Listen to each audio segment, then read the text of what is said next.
नमस्कार, मैं इंदु बंसल आप सबका अभिनंदन करती हूं अपने खास कार्यक्रम सत्ता के दावेदार में। दर्शकों, किसी भी राजनीतिक दल के लिए गलत दावेदार का चुनाव निश्चित तौर पर पार्टी के लिए नुकसानदायक साबित हो सकता है।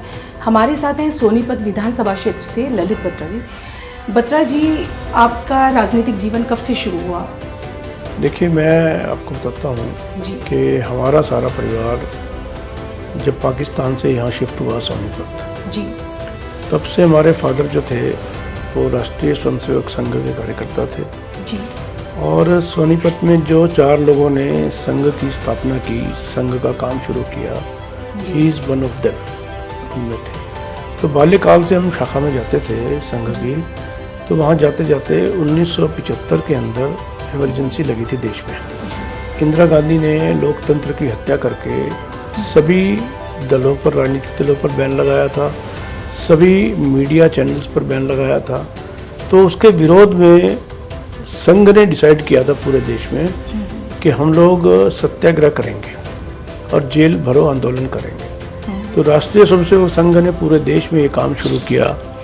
तो उस समय मैं मात्र 13 वर्ष का था और 9वीं कक्षा में पढ़ता था। तो संघ की योजना से मुझे कहा गया कि आपने भी सत्याग्रह करना है। तो सोनीपत से भारत माता की जय, इमरजेंसी के 3 दलाल, इंदिरा, संजय, बंसीलाल और इस प्रकार के नारे लगाते हुए हम रोड्स पर निकले। और जब रोड्स पर गए वहाँ तो हमें पुलिस ने गिरफ्तार किया और गिरफ्तार करके हमारी प्रताड़ना की काफ़ी। और उसके बाद हमें रोहतक जेल में भेज दिया। और रोहतक जेल में हम रह करके, मैं 9वीं क्लास में पढ़ता था, तो जब एग्ज़ाम देने के लिए आए तो एक हाथ में हथकड़ी होती थी और एक हाथ से एग्ज़ाम देते थे और पुलिस वाला हमारे साथ बैठता था। ऐसा करके हमने 13वीं कक्षा में, जब 13वीं वर्ष में था, 9वीं कक्षा का एग्ज़ाम देने के लिए रोहतक से मैं आया था। तो उसके बाद मैं विद्यार्थी परिषद से, क्योंकि 81 में कॉलेज में चले गए थे, तो भारत से विद्यार्थी परिषद से जुड़े। विद्यार्थी परिषद से हमारे कार्यकर्ता थे, उन्होंने चुनाव लड़ा, सुनील कौशल जी, तो उनके साथ हमने काफ़ी काम किया। बत्रा जी, आपकी सामाजिक गतिविधियां क्या रही? आप सोनीपत विधानसभा क्षेत्र से टिकट की दावेदारी कर रहे हैं, तो आपने ऐसे कौन सी समस्याएं देखी हैं कि अगर मैं सत्ता में आता हूं, मुझे टिकट दी जाती है पार्टी के द्वारा, तो मैं इन समस्याओं को सबसे पहले ठीक करना चाहूँगा? देखिए, अभी मैंने 3 वर्ष पहले जी यहाँ पर मेयर का चुनाव लड़ा।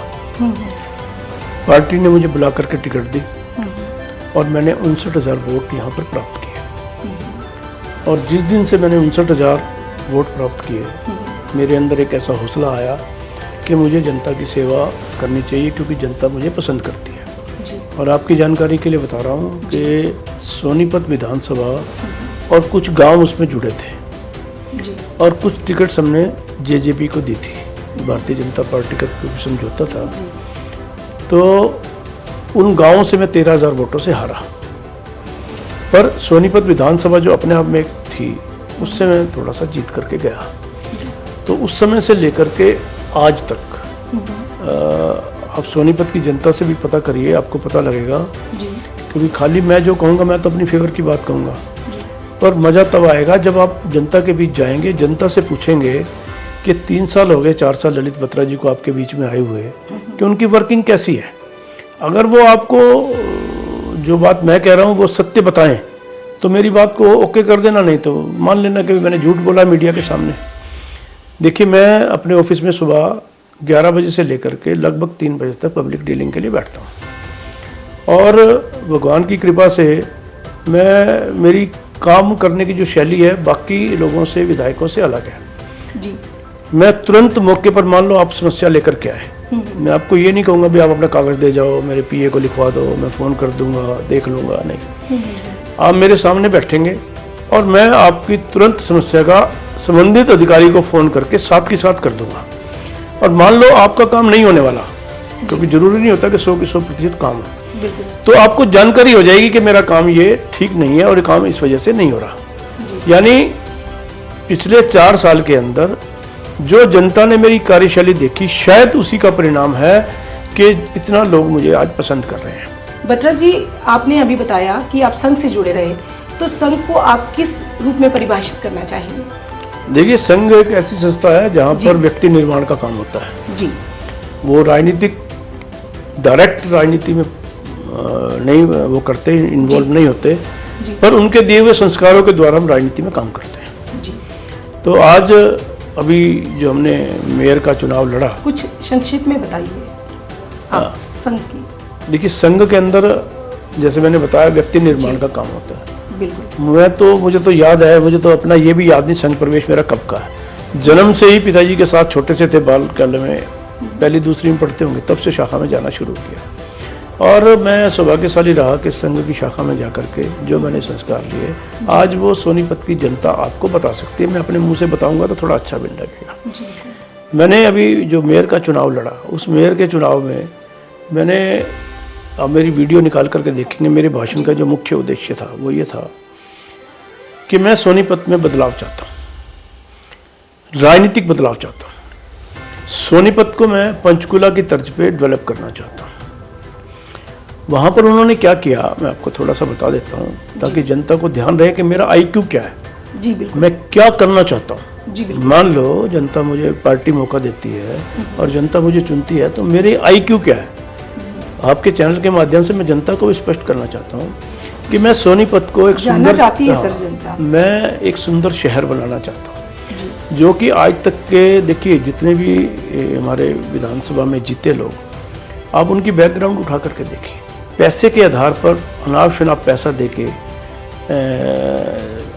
कुछ बांट करके, घड़ियाँ बांट के, जग बांट के और वॉशिंग मशीन्स तक लोगों ने बांटी हैं। वो बांट करके चुनाव तो जीत गए। मैं अब जैसे जिस भी मोहल्ले में जाता हूँ, मैं उनसे एक प्रश्न करता हूँ कि जो यहाँ का विधायक था पिछले 5 साल में आपकी गली में आया क्या?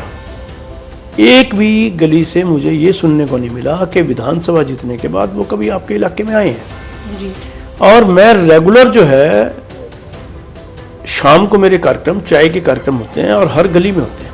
आज एक भी गली ऐसी नहीं है सोनीपत की जहाँ पर अपने साथी नहीं बैठे, अपने कार्यकर्ता नहीं बैठे, और जहाँ के लोगों जो मेरे पास समस्या लेके आते हैं उनका मैंने काम ना किया। तो पंचकुला की तर्ज पर मैं सोनीपत को बनाना चाहता हूँ। आप देखिए, पंचकुला के अंदर जाइए आप, कितनी भी तेज बारिश हो जाए, 15 मिनट के बाद आपको वहाँ पानी नहीं मिलेगा। पानी की निकासी का प्रबंध अच्छा है। लाइट की व्यवस्था बहुत अच्छी है, क्योंकि सारी लाइटें उन्होंने अंडरग्राउंड कर दी हैं, तारे उनकी, सारी कंक्रीट की सड़कें बनाई हैं उन्होंने जी। और सीवर उन्होंने क्रम से किया। पहले सड़क की खुदाई की, उसमें सीवर डाला, बिजली की लाइन डाली, उसके बाद जाकर के उसके ऊपर कंक्रीट डाली, व्यवस्थित सीवर की लाइन डाली, उसके बाद कंक्रीट डाली। यानी मैंने भी जो है सोनीपत में जो हमारे मेयर बने थे निखिल बदान, जब वो अपोजिशन में थे, आज तो हमारी पार्टी में, तो उस समय उनको भी मैंने ये सुझाव दिया था कि आप मेयर बने हो, आप मेरे साथ बैठ जाओ, मैं आपको काम की, ये स्वार्थ नहीं है कि आपको मैंने नीचा दिखाना, मेरा स्वार्थ है कि सोनीपत की डेवलपमेंट होनी चाहिए और आप इसको इस प्रकार से काम करो। पर उनकी कुछ मजबूरी रही होगी या किस कारण से वो काम नहीं कर पाए। तो आज हमारी पार्टी में उनका हमने स्वागत भी किया है। तो मेरी जो है कि अगर मुझे पार्टी टिकट देती है, मेरे पर विश्वास जताती है, जनता मुझे चुन करके भेजती है, तो सोनीपत को मैं पंचकुला की तर्ज पे इसको डेवलप करना चाहता हूँ। दर्शकों, अभी आप सुन रहे थे सोनीपत विधानसभा क्षेत्र से भाजपा के लिए टिकट के दावेदार ललित बत्रा। अभी हम फिर से आपके साथ मुखातिब होंगे एक नए चेहरे के साथ। आप देखते रहिए talk show with doctor Indu Bansal. दर्शकों, आपने अभी ललित बत्रा जी को सुना, बहुत अच्छा लगा, बहुत सरल शब्दों में, स्पष्ट शब्दों में इन्होंने अपनी बात रखी। मुझे इनको सुनने के बाद, ललित बत्रा जी को सुनने के बाद, वाजपेयी जी की कुछ पंक्तियां याद आती हैं जो मैं चाहूँगी हर राजनेता के मन में होने चाहिए। बाधाएं आती हैं आए, घिरे परले की घोर घटाए, पांवों के नीचे हो अंगारे, सिर पे बरसे यदि ज्वालाए, निज हाथों में आग लगाकर धीरे धीरे जलना होगा, कदम मिलाकर चलना होगा, कदम मिलाकर चलना होगा। जय हिंद, जय भारत।